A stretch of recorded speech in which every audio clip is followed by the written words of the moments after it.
हवा में दिव्य ऊर्जा का संचार हो रहा था। यह ऊर्जा इतनी शक्तिशाली थी कि हर कोई इसे महसूस कर सकता था।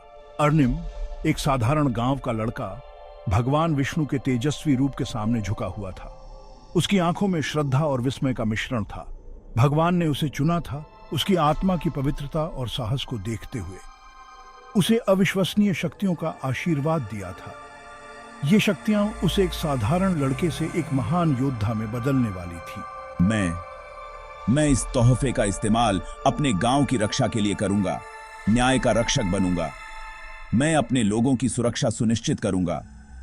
मैं इस शक्ति का उपयोग केवल अच्छे के लिए करूंगा और अपने गांव को हर खतरे से बचाऊंगा। कि निद्दापने गांव के की कौमी। लेकिन बड़ी शक्ति हमेशा एक कीमत के साथ आती है। यह एक ऐसा नियम है जिसे कोई भी नहीं बदल सकता। जैसे ही विष्णु ने यह उपहार दिया, एक नई चुनौती का जन्म हुआ। दुनिया के सबसे अंधेरे कोनों में एक छाया हिल गई। यह छाया एक प्राचीन बुराई की थी। वयोमश, अराजकता का देवता, जाग गया था। उसकी आंखों में अंधकार और विनाश की चमक थी। शक्ति का ये उछाल, ये मुझे बुला रहा है। यह एक नई चुनौती का संकेत है। आनंदपुर, हाँ, मुझे वहीं जाना है। वहां मेरी नियति मेरा इंतजार कर रही है। हाँ, मुझे वहीं जाना है। मैं तैयार हूं। शक्ति के उछाल से आकर्षित होकर वयोमश ने अपनी बुरी नजरें अर्निम के गांव पर डाल दी। वयोमश ने अर्निम के घर आनंदपुर गांव पर अपनी नजरें जमा ली। यह गांव अब एक युद्ध भूमि बनने वाला था। आनंदपुर गांव पर अपनी नजरें जमा ली। यह गांव अब एक युद्ध भूमि बनने वाला था। एक तूफान उठ रहा था जो सब कुछ बदलने वाला था। प्रकाश और अंधेरे का टकराव अवश्यंभावी था। यह एक महायुद्ध की शुरुआत थी। अर्निम खतरे से अनजान अपने गांव लौट आया, लेकिन उसके दिल में एक अजीब सी बेचैनी थी। विष्णु के आशीर्वाद का भार उसके युवा कंधों पर भारी था। उसे नहीं पता था कि उसकी यात्रा कितनी कठिन होने वाली है। हरे भरे पहाड़ियों के बीच बसा आनंदपुर शांति का प्रतीक था। हवा में प्रकृति का संगीत गूंज रहा था। पक्षियों का चहचहाना, पत्तों की सरसराहट, नदी का कोमल प्रवाह। जीवन इत्मीनान से चल रहा था। हर दिन साधारण खुशियों का जश्न था।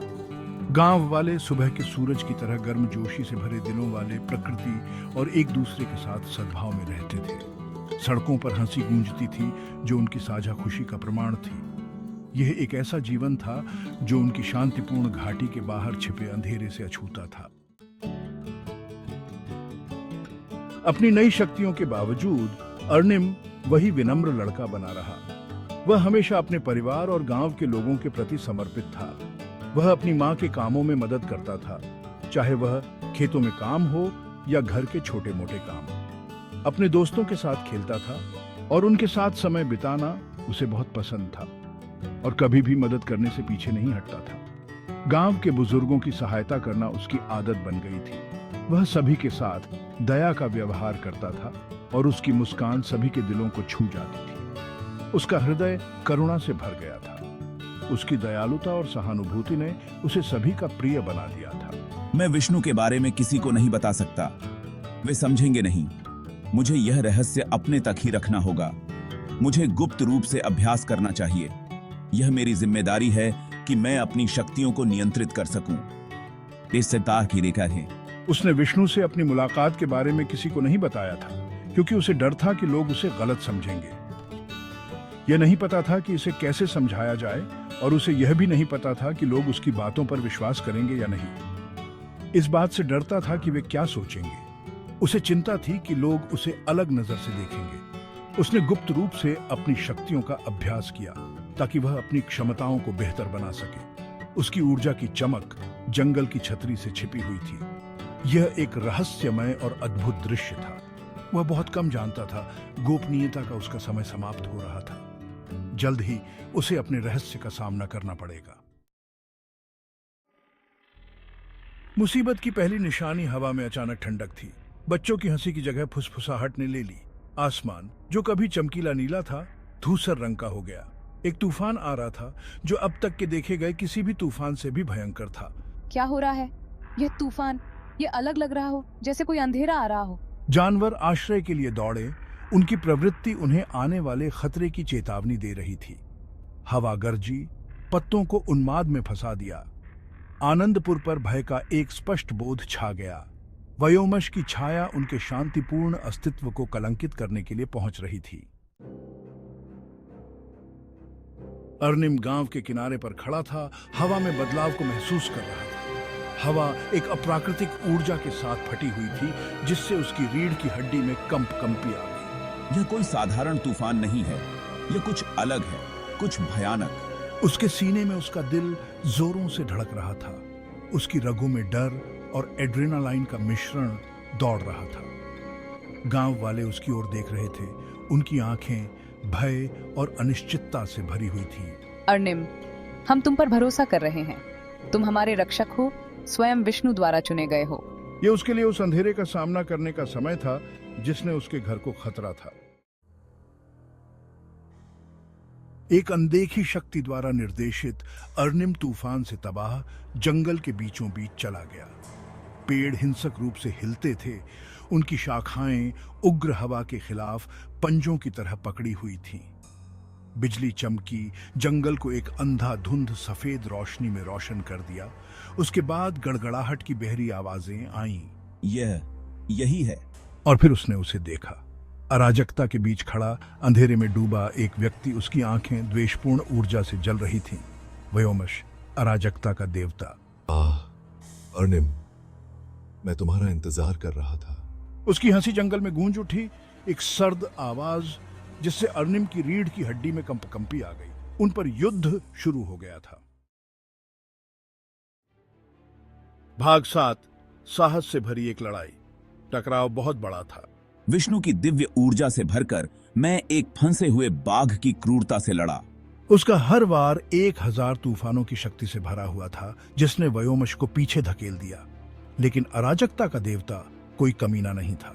उसने परछाइयों, हवा और तूफान के ही ताने बाने को आज्ञा दी। उग्र तीव्रता के साथ कोड़े मारे। अर्निम ने चकमा दिया और बुना। उसकी फुर्ती ने उसके दुश्मन को चौंका दिया। उसके पास अचानक हमला करने का मौका था, लेकिन कब तक? मेरी शक्तियां अभी भी नई और बेकाबू मुझ में उमड़ रही थीं। मैंने अपने युवा कंधों पर जिम्मेदारी का भार महसूस किया। मेरे गांव का भाग्य इस राक्षसी संस्था को हराने की मेरी क्षमता पर टिका हुआ था। भाग 8, शक्ति की कीमत। वयोमश हंसा। एक ऐसी आवाज जिसमें हास्य नहीं था, क्रूर मनोरंजन से भरी हुई थी।